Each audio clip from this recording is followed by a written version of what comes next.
थोड़ा शॉकिंग भी न्यूज़ है। क्योंकि अगर आप इनकी परफॉर्मेंसेस उठा के देखें 32 इनिंग्स के अंदर 168 रन हैं। यही रीजन था कि वो इंजरी के बाद जब आया, जब उसकी शोल्डर इंजरी हुई थी, ऐसा लग रहा था कोई एवरेज बॉलर जो है वो बॉल कर रहा है, अच्छा वो परफॉर्म कर नहीं सक रहे इंटरनेशनल लेवल पे एज अ बैट्समैन। इसके बॉल आते हैं वहां पे वो परफॉर्म नहीं कर पाता। बाबर आजम, मोहम्मद रिजवान और शाहीन शाह अफरीदी के बारे में ऐसे सुना है कि वो इंटरेस्टेड थे इस सीरीज में खेलेंगे क्योंकि आने वाला वर्ल्ड कप भी वहीं। वेलकम टू GH स्पोर्ट्स में आमिर मुख्तार बरी, मेरे साथ हैं साइम पठान।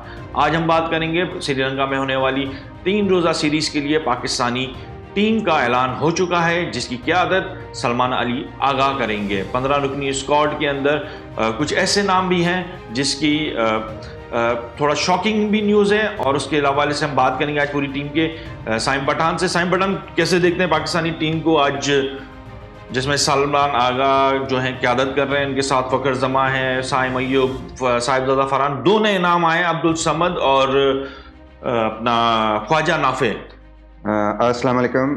देखिए आमिर भाई, पाकिस्तान का जो स्क्वाड अभी अनाउंस हुआ है इस वक्त जो T20 सीरीज़ के लिए, वो बहुत मतलब बैलेंस स्क्वाड अनाउंस हुआ है। बस एक आधा चीज़ जो मुझे थोड़ी सी, जो नए लड़कों को मौके दिए हैं, जिसमें एक अब्दुल समद हैं, ख्वाजा नाफे हैं। तो ख्वाजा नाफे एक ऐसे प्लेयर हैं जिनके मतलब मेरे सामने ऐसा कोई स्टैट्स हैं नहीं, जिनकी इंक्लूजन मैं नहीं समझता कि किस बेस के ऊपर हुई है। मुझे ये बात समझ नहीं आ रही है, क्योंकि अगर आप इनकी परफॉर्मेंसेस उठा के देखें, फर्स्ट क्लास के अंदर इनके जो हैं वो 5 मैचेस हैं, 5 इनिंग है और 143 इनके टोटल रन हैं। और इसके अलावा अगर लिस्ट ए के अंदर भी अगर आप इनकी परफॉर्मेंस उठा के देखेंगे तो 2 मैच के अंदर इन्होंने कोई ऐसा खातिर का परफॉर्मेंस नहीं दिया, 6 रन सिर्फ किए हैं। उसके अलावा अगर आप इनकी T20 की स्पेसिफिकली अगर आप परफॉर्मेंस उठा के देखें तो उसके अंदर भी इन्होंने सिर्फ 32 इनिंग्स के अंदर, मतलब 32 मैच खेले हैं, 32 इनिंग्स के अंदर 168 रन हैं, सॉरी 688 रन हैं, 132 के स्ट्राइक रेट से। तो एज सच कोई इतनी एक्स्ट्रा ऑर्डिनरी परफॉर्मेंस नहीं है। बस सिलेक्शन के बेस पे ये पाकिस्तान के सेलेक्टर्स ने इनको क्या देख के इनको सेलेक्ट किया है, वो मतलब पाकिस्तान के सेलेक्टर बता सकते हैं। इनकी जगह कोई ऐसा लड़का अगर वो प्रेफर करते जो परफॉर्मर था, जो डोमेस्टिक स्ट्रक्चर के अंदर अच्छा परफॉर्म करता हुआ रहा था, या कोई ऐसा लड़का जिसको आपने शाहीन के अंदर आपने इंक्लूड किया हो, इसकी एज सच कोई परफॉर्मेंसेज हमारे सामने है नहीं। टोटल PSL के भी 12 मैच खेले हुए हैं। अगर आप इनकी डिटेल्ड परफॉर्मेंसेज अगर आप देखें T20 की भी, तो 12 मैच टोटल जो हैं ये खेले हैं कोयटा ग्लेडिएटर्स की तरफ से, जिसमें इन्होंने 234 रन किए हैं। तो इनकी इंक्लूजन एक जो है वो थोड़ी सी ऐसी है जो सस्पिशियस है। मुझे मतलब थोड़ा सा अजीब भी लग रहा है कि इनको इंक्लूड करना है स्क्वाड के अंदर। क्या ऐसा रीज़न हो सकता है कि मतलब खुला खेलने वाले प्लेयर्स तो बहुत सारे हैं आपके पास, डोमेस्टिक क्रिकेट के अंदर भी बहुत सारे हैं, सिर्फ अपने अपनी प्रेफरेंस के ऊपर पॉसिबिलिटी है, इसको आपने सेलेक्ट किया है। एज सच कोई परफॉर्मेंस की बेस के ऊपर मुझे ये प्लेयर नज़र नहीं आ रहा। इसके अलावा अगर आप प्लेयर्स देखें, अब्दुल समद, उनकी बड़ी अच्छी परफॉर्मेंस है, डोमेस्टिक क्रिकेट के अंदर भी परफॉर्मेंस है। लास्ट PSL में भी अगर आप देखें, उन्होंने नीचे से काफ़ी भी जो है मैचेस जो है फिनिश किए हैं। अच्छे स्ट्रॉन्ग पावरफुल हिटर हैं। उसके साथ अगर आप देखें टीम के अंदर जो हैं वो 2-3 नए इंक्लूजन्स इन लोगों ने किए हैं, जिसके अंदर मतलब कमबैक्स जो हुए हैं, जिसमें एक शादाब खान है जो एक बड़ा अच्छा जो है मतलब पाकिस्तान टीम को जो है एक ऑलराउंडर की शक्ल के अंदर दोबारा से एक प्लेयर जो है वो मिल जाएंगे। शादाब खान जो बीच में रिसेंटली पाकिस्तान टीम से आउट थे, क्योंकि एज सच वो इतनी ज़्यादा परफॉर्मेंसेज उनकी आ नहीं रही थी, बॉल से भी बैट से भी। अभी रिसेंटली हमने देखा है कि वो BBL के अंदर जिस तरीके से उन्होंने परफॉर्म किया है, इतनी मुश्किल लीग के अंदर खेल रहे हैं, उसकी परफॉर्मेंस के ऊपर शादाब खान अभी BPL बिग बैश लीग के अंदर अच्छी परफॉर्म की, मगर इंजरी से पहले इनकी जो परफॉर्मेंस देखी जाए इतनी खास हवा नहीं थी, जो जिसमें ना बॉलिंग में ना बैटिंग में, दोनों के अंदर ही कुछ बैलेंस भी, मैं नहीं कहूंगा कि एवरेज भी कोई परफॉर्मेंस थी, मगर जो कमबैक किया बड़ा अच्छा किया है बिग बैश लीग के अंदर। तो क्या लगता है कि वो श्रीलंका के अंदर परफॉर्म? देखिए आमिर भाई, बात असल में ये है कि इंजरी के बाद अगर आप किसी प्लेयर को फौरन से ग्राउंड के अंदर दोबारा उतार देंगे without giving him any time to prepare himself in the domestic cricket, तो आपके साथ मतलब किसी भी प्लेयर के साथ यही होना है जो उसके साथ हुआ है कि आपने उसको टाइम दिया नहीं। एम्पल टाइम आपको एक प्लेयर को देना पड़ता है डोमेस्टिक स्ट्रक्चर के अंदर, वो जाए दोबारा से अपनी फॉर्म गेन करे, क्योंकि जब आप इंजरी के बाद आते हैं आपके मसल्स उस तरह से दोबारा काम नहीं कर रहे होते। आपने दोबारा से आके उनको यूज टू करना होता है। बेसिकली 14 to 15 डेज के बाद जो है मसल्स अपनी काम करने की एबिलिटी भी भूल जाता है, तो उसको आपने दोबारा यूज टू करना होता है, आपने दोबारा जाके उसी तरह से बॉल करने होते हैं, सारी चीजें करनी होती हैं। आपने उसको इंजरी मैंने के बाद प्रीवियस परफॉर्मेंस के बारे जी में जी बिल्कुल, वो इंजरी नहीं के नहीं बाद आया। मैं इंजरी से पहले की बात कर रहा था इंजरी ना। से पहले वो थोड़ा एक्स्ट्रा, देखिए क्रिकेट बहुत ज्यादा खेल रहा था, उसके अंदर बॉडी स्ट्रेस्ड आउट हो जाती है, जब स्ट्रेस्ड आउट हो जाती है तो फिर आपकी परफॉर्मेंस उस तरह नहीं होती जिस तरह आपको करनी होती है। खैर ये चीजें एक तरफ थी, लेकिन उसकी जो बाद वाली जो हम लोग जिसकी बेस पे वो पाकिस्तान टीम से बाहर हुआ, वो यही रीजन था कि वो इंजरी के बाद जब आया, जब उसकी शोल्डर इंजरी हुई थी, इंजरी उसके हाँ बाद जब वो आया है, आपने उसको टाइम नहीं दिया प्रॉपर तरीके से। उसकी बॉल्स हमने देखी वो कितनी तेज जो है वो बॉल्स डिलीवर करने लग गया था।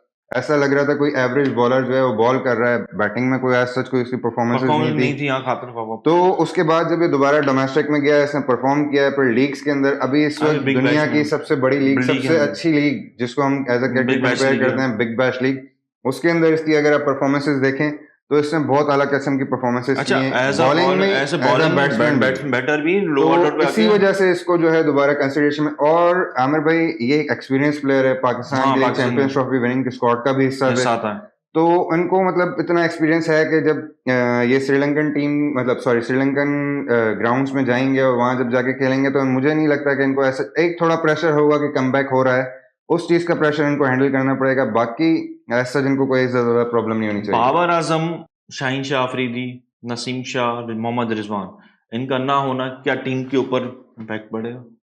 आमिर भाई, नसीम शाह टीम के अंदर हैं, इनके ओ अलावा नहीं, जो है बाबर आजम, नसीम शाहीन शाह। शाह अफरीदी और हारिस रऊफ टीम का स्क्वाड का हिस्सा नहीं है।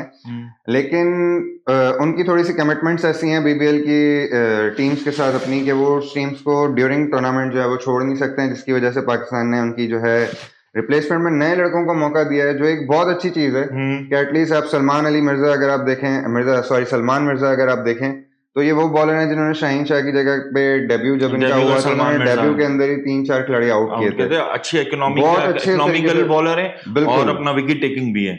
सलमान मिर्जा जो है वो बड़े अच्छी इंक्लूजन है। मोहम्मद वसीम जूनियर का अगर हम देखें तो उनका कमबैक हुआ है, वो बड़े डिजर्विंग प्लेयर हैं, उन्होंने बहुत मतलब डोमेस्टिक में भी परफॉर्मेंसेस की हैं, साउथ अफ्रीका के खिलाफ भी बिल्कुल इन्होंने खेला एग्जैक्टली, सीरीज में बहुत इन्होंने। अपने परफॉर्मेंसेस करते करते टीम से ही बाहर हुए थे, क्योंकि हारिस रऊफ आपको कुछ सीनियर प्लेयर्स होते थे, उनकी वजह से आपको उनको मौका साउथ नहीं अफ्रीका मिलता। सीरीज में खेला है, अच्छी बिल्कुल परफॉर्म किया आमिर भाई, उसने। मतलब इस तरह आपके पास अभी एक और प्लेयर हैं, जिस तरह उस्मान तारिक। उस्मान तारिक, ये हम लोगों को एक मिस्ट्री जो है मिस्ट्री, एक स्पिनर हम लोगों को मिला है, जो एक डिफरेंट थोड़ी सी फाइंड थी इसके ऊपर, मतलब बहुत सारे लोग एलिगेशन लगा रहे हैं। अच्छा, भाई आपका उस्मान तारिक और उस्मान खान दोनों। बिल्कुल, उस्मान खान देखें बहुत एक वो भी इसी तरह से आए थे, मानो कि बिल्कुल पाकिस्तान की कोई क्रिकेट में उनका खातिर कोई परफॉर्मेंस नहीं थी, मगर लीग्स में उसकी अच्छी खासी परफॉर्मेंस थी, उस वजह पे उनको लास्ट T24 के वर्ल्ड कप में डाला गया था स्क्वाड में, बट वो इतनी परफॉर्मेंस नहीं दिखा सके थे लास्ट। मगर लास्ट सीरीज की हम जो बात करें तो उसमें उनको मौका दोबारा दिया गया और दोबारा अच्छा परफॉर्म मतलब वर्ल्ड कप के बाद अगर आप देखें तो इनको स्क्वाड से ड्रॉप भी कर दिया गया था, इनको थोड़ा टाइम दिया गया, दोबारा डोमेस्टिक क्रिकेट के अंदर गए, इन्होंने डोमेस्टिक क्रिकेट में परफॉर्म किया। उधर परफॉर्म करने के बाद अब दोबारा जब इनकी इंक्लूजन हुई है स्क्वाड के अंदर या टीम के अंदर, तो उसके बाद से अगर आप इनकी परफॉर्मेंस देखें तो वो काफी काबिल बेहतर है बनस्बत पुरानी परफॉर्मेंस। मगर बाबर आजम, मोहम्मद रिजवान और शाहीन शाह अफरीदी के बारे में ऐसे ही सुना है कि वो इंटरेस्टेड थे इस सीरीज में खेलेंगे, क्योंकि आने वाला वर्ल्ड कप भी वहीं पर ही है। तो क्या पाकिस्तान क्रिकेट बोर्ड को चाहिए था वो यहाँ पे रखना? वो खुद भी इंटरेस्टेड थे। आमिर भाई देखें, एक कॉन्ट्रैक्ट साइन हुआ होता है, उसके अंदर ना बड़े सारे क्लॉज होते हैं, जब आप वो कॉन्ट्रैक्ट साइन करते हैं तो आपको क्लॉज के ऊपर एग्जैक्टली नहीं कौन सा बीबीएल का? बीबीएल के अंदर, बीबीएल में नेशनल ड्यूटीज की जो होती है ना, वो छूट होती है कि आप खेल सकते हैं। देखें कोई ना कोई एक इशू होगा जिसकी वजह से वो बीबीएल नहीं छोड़ सके उनके मैचेस के, मतलब जहां तक मैंने पढ़ा था हो सकता है ऐसे पाकिस्तान क्रिकेट बोर्ड की बात हुई हो, कोई ना कोई इशू हुआ होगा, और बेसिकली बाबर आजम और शाहीन शाह अफरीदी और इनके ना आने से टीम पे फर्क तो पड़ेगा। हाँ, ये मैं पूछ रहा था।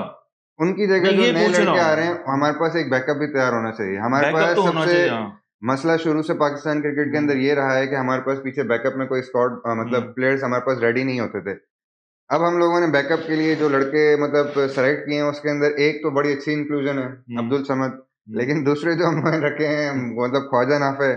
अगर अपन ओपनर्स में देखें, ओपनर्स अगर हम देखें, साहिबजादा फरहान लास्ट 2 मैचेस में यार बांग्लादेश प्रीमियर लीग में बांग्लादेश प्रीमियर लीग को हम लोग कंसीडर नहीं करते, मगर अगर इंटरनेशनल परफॉर्मेंस करंट फॉर्म भी तो देखनी जरूरी है ना। एग्जैक्टली, इंडिया के खिलाफ उन्होंने कितना एक्स्ट्रा देखें। बंदा जब नेशनल ड्यूटी पे होता है ना, तो उसकी एक फीलिंग्स अलग होती हैं, उसका जज्बा एक थोड़ा अलग होता है बनस्बत उस जगह पे जब वो लीग्स में खेल रहा हो। तो आप साहिबजादा फरहान की रिसेंट परफॉर्मेंसेज अगर आप उठा के देखें इंटरनेशनली पाकिस्तान के लिए जो उन्होंने की हैं वो टोटली एक्स्ट्रा टोटली ऑर्डिनरी है। एक्स्ट्राऑर्डिनरी है जी। इवन फाइनल के अंदर आप हाँ देखें बिल्कुल, एशिया कप जो उन्होंने बिल्कुल इंडिया के खिलाफ डेफिनेटली। किया, इवन सिर्फ एशिया कप के फाइनल नहीं, हाँ, इंडिया के खिलाफ जो मतलब उनकी सारे सारी मैचेस परफॉर्मेंसेज आप देखें। में आप देखें तो। साइम अयूब हैं, ऑलराउंडर, वेरी गुड हम्म, ऑलराउंडर हैं साइम अयूब के। ऑल्दो इतना अच्छा वो परफॉर्म कर नहीं सक रहे एज इंटरनेशनल अ लेवल पे एज अ बैटर बैट्समैन, हाँ, लेकिन बॉलिंग फिर में भी जो भी वो कहीं ना कहीं पे काम आ जाते हैं। आ लेकिन जाए। हम लोगों के पास एक है प्रोस्पेक्ट है कि जिसको हम लोग आगे मौका दे रहे हैं, जो आगे जाके हम लोगों को पॉसिबिलिटी है। हम्म। हम यही है कि यार ख्वाजा ये नाफी लड़का को कर कहाँ जाए। देखते हैं आप टीम में, किस नंबर आमिर पे? भाई, मैं जो अभी इनिशियली पाकिस्तान की T20 की टीम पहले मैच के लिए जो अनाउंस होती हुई दिख रही है उसके अंदर मैं ख्वाजा नाफे को प्लेइंग 11 में नहीं देख रहा, देखते हैं और जी। मुझे लग रहा है इसको सिर्फ एक लड्डू दिया है कि भाई हमने आपको टीम के साथ रखा हुआ है, आप चलो घूम फिर के आओ, उसको घुमा फिरा के वापस लेके आ जाएंगे। नहीं, कि अगर जिस तरह का नहीं आमिर भाई, बैकअप में तैयार करना है तो कुछ तो अपना खिलाना बैकअप पड़ेगा में यार। अगर तैयार करना है तो ये थोड़ा सा घुमा फिरा के लेके आके फिर उसको बैकअप में तैयार नहीं, करेंगे आहिस्ते आहिस्ते। बाकी मेरे हिसाब से ख्वाजा नाफे की इस वक्त जो है पाकिस्तान टीम के अंदर प्लेइंग 11 के अंदर तो कहीं से भी जगह नहीं बन रही। उस्मान खान आपके पास विकेट कीपर मौजूद हैं जो रिसेंटली परफॉर्म कर रहे हैं, परफॉर्म कर रहा तो है आप उनको तो बाहर कर नहीं सकते। उस्मान खान टेक्निकली। देखें आमिर भाई, टेक्निक वो ये जो सारी लो चीजें बाउंस एक विकेट तरफ पे और ना उधर ना स्पिन विकेट पे क्या फंस नहीं नहीं जाएगा? फंसेंगे आमिर भाई। असल में चीज ये टेक्निक वाली अब सारी पुरानी हो गई है। हाँ। टेक्निक्स के ऊपर अगर हम बात करें हम्म, तो दुनिया के बड़े बड़े ऐसे प्लेयर्स हैं जो हम्म, टेक्निक को फॉलो ही नहीं करते, नहीं करते हाँ। जिसमें आपके चंदर पॉल आ जाते हैं, ब्रायन हाँ। लारा आ जाते हैं, मतलब उनकी टेक्निक टोटल। स्टीवन स्मिथ की अगर आप थोड़े हम्म, टाइम पहले तक देख लें, Joe Root even world class player हैं, हम्म। केन विलियमसन है। टेक्निक एक डिफरेंट चीज है कि आपको इस तरह वो बेसिकली हम लोगों के यहाँ पे अगर मैं अब इवन अगर आप टेक्निक की बात कर रहा हूँ जी ना, जहाँ उस्मान खान को अगर हम देखें जहाँ स्पिन विकेट आती है, जहाँ फंस के बॉल आता है, वहां पे वो परफॉर्म नहीं कर पाता। जबकि फ्रेंडली विकेट होती है, फ्लैट विकेट्स पे वो अच्छा खेल जाता है। देखें पर आमिर अब भाई, अभी श्रीलंका में तो आपने ऐसा कुछ है ही नहीं, नहीं। आप जो बात कर रहे हैं वो पास ही कर रहे हैं। अभी वो अभी अभी रिसेंटली रिसेंट खेल के जब आया है तो उसके डिफरेंट कंडीशंस में खेल के आया होगा। पहले वो एक सिमिलर लाहौर और कंडीशन, पिंडी में फैसलाबाद में एग्जैक्टली खेला है। उधर की विकेट्स हम्म, हमारे मतलब एशिया की जो नॉर्मली विकेट्स होती हैं वो सब ऑलमोस्ट एक तरह से सेम ही कंसिडर की हम्म, जाती हैं, स्पिन फ्रेंडली विकेट्स होती हैं। हम्म। तो मैं नहीं समझता कि उस्मान खान को अब कोई एज सच इतनी ज्यादा प्रॉब्लम हम लोगों को देखें।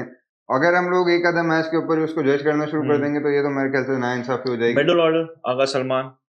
मिडिल ऑर्डर देखें, बेसिकली कंपैरेटिवली हमारा जो है वो थोड़ा सा अभी थोड़ा वीक, जिसके अंदर हम लोग बाबर आजम की कमी हम लोगों को थोड़ी सी महसूस हो रही है। बाकी अगर हम देखे जाएं तो गालिबन हमारे पास हैं सलमान मिर्जा, सॉरी सलमान अली आगा हैं, फ़खर जमान हैं, तो उस्मान खान हमारे पास एज मिडिल ऑर्डर खेलते हैं। हमारे पास ऑलराउंडर्स हैं जो हम लोगों को नीचे बैटिंग करके दे सकते हैं, जिसमें फ़हीम अशरफ, शादाब खान है, मोहम्मद नवाज हैं। तो हमारा basically middle order, lower middle order तक हम लोगों ने ऑलराउंडर्स इतने रखे हुए हैं कि हम लोगों को डेप्थ हमारे पास बैटिंग में बहुत है। फखर जमान लास्ट 10 मैचेस अभी मैं बता रहा हूँ, रिसेंटली ILT जी जी T20 खेल रहा, उसके अंदर जस्ट 44 रन किए और 20 रन कोई खास किए होंगे इसने। आमिर भाई, देखें एक नाम है फ़खर ज़मान, उसके ऊपर मतलब कॉम्प्रोमाइज़ नहीं होता। अब हर जगह यही होता है कि हमारा भाई करंट फॉर्म कोई मायने नहीं रखती करंट है। फॉर्म मायने रखती हैं, सारी चीज़ें मैटर करती हैं। अच्छा। लेकिन वो अभी डोमेस्टिक में अगर आप देखें ना, रिसेंटली मैं आपको बता रहा हूँ उसकी डोमेस्टिक परफॉर्मेंस उठा के देखें, फर्स्ट क्लास और क्रिकेट की परफॉर्मेंस उठा के देखें। करंट फॉर्म की अभी आपने बात की, करंट फॉर्म के हिसाब से करंट दोस्तों फॉर्म टीम तो है। ILT T20 चल रहा है, उसके अंदर जो सारे मैचेस है उसमें उसके कोई बाद खास डोमेस्टिक परफॉर्म। अगर आप उठा के उससे देखें, पहले ILT किधर हो रही है? ILT दुबई में हो रही दुबई है, में हो रही दुबई है। और श्रीलंका नहीं, आप सेम नहीं होते हैं दुबई बिल्कुल और सॉरी आपकी मैं थोड़ा सा करेक्ट कर दूं कि दुबई की बोले। कंडीशंस टोटली डिफरेंट होती हैं, श्रीलंका की कंडीशंस डिफरेंट होती हैं। एशिया के अंदर बांग्लादेश, पाकिस्तान, इंडिया और श्रीलंका, इनकी कंडीशंस जो हैं वो ऐसी होती हैं जो आपस में एक तरह से मैच कर रही होती हैं, स्पिन फ्रेंडली विकेट्स होती हैं। दुबई का स्टार्ट अगर आप देखें तो उधर जो है बॉल ड्यू फैक्टर होता है, पिचेस हार्ड होते हैं, रन स्कोरिंग ग्राउंड होते हैं, तो वो कंडीशंस थोड़ी सी डिफरेंट होती ड्यू हैं। फैक्टर मतलब कि अब किस टाइम पर होता है? In evening evening early in the evening. और मॉर्निंग। यहाँ पे जो श्रीलंका में मैचेस है वो कहाँ पर हो देखें रहे हैं? श्रीलंका के मैं अंदर अभी जब मैं अपनी मैचेस हो रहे नॉलेज के हैं, लिए कह रहा हूँ। श्रीलंका के जो मैचेस होते हैं वो हाँ, इवनिंग में होंगे या मॉर्निंग में होंगे, उधर इवनिंग आपके में ही है सारे इवनिंग में ही है हाँ। सारे मैचेस। तो भी उसके अंदर जो है आपके पास बॉल ग्रिप करना होगा, उसके हम्म। अंदर बॉल विकेट जो है वो आपको स्पिन का ज्यादा एडवांटेज होगा उधर।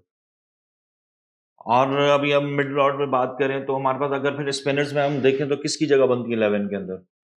आमिर भाई, मोहम्मद नवाज, शादाब खान और अबरार मेरे हिसाब से तीन प्लेयर ऐसे हैं जो हम लोगों को टीम के अंदर खेलते हुए नजर आएंगे। इसके साथ अगर हम देखें तो हम सलमान अली आगा भी स्पिन कर लेते हैं, हम्म, मोहम्मद सॉरी साइम अयूब जो हैं वो भी जो है वो नए बॉल से आके बॉल कर लेते हैं। तो हम्म। इस बॉलिंग के अंदर ऐसे हमारे पास स्पिन के अंदर बहुत मान सारी वैरायटीज हैं। ठीक है, मतलब कि अब्दुल समद कहाँ देखते हैं? इनिशियली आमिर भाई अगर देखा जाए तो मैं अब्दुल समद को भी पॉसिबिलिटी है कि स्टार्टिंग वाले मैचेस के अंदर मैं उसको खेलता हुआ नहीं देख रहा। अगर खेलते भी हैं तो as a middle order middle order में पॉसिबिलिटी मौका है, मिलना मौका चाहिए, मिलना चाहिए मौका इनको। मिलना चाहिए ना दोनों को। वैसे श्रीलंका के खिलाफ जो सीरीज हमने खेली थी उसमें पाकिस्तान अच्छा जो है उसने परफॉर्म किया था और पाकिस्तान जीता था। ये थे साइम पठान जिनसे हमने बात की पाकिस्तान वर्सेस श्रीलंका के खिलाफ जो सीरीज खेलेगा उसके लिए स्क्वाड का ऐलान हो चुका है और उस पर बात की हमने साइम पठान के साथ। और कमेंट में हमें जरूर बताइए कि कौन सा ऐसा प्लेयर है जो आपके नज़र में कि वो नहीं है या उसे होना चाहिए था, बाबर आजम, मोहम्मद रिजवान या शाहीन शाह अफरीदी को होना चाहिए था या नहीं। स्पोर्ट्स को लाइक करें और सब्सक्राइब जरूर कीजिएगा, नोटिफिकेशन ऑन कीजिएगा। और अल्लाह हाफिज, पाकिस्तान जिंदाबाद।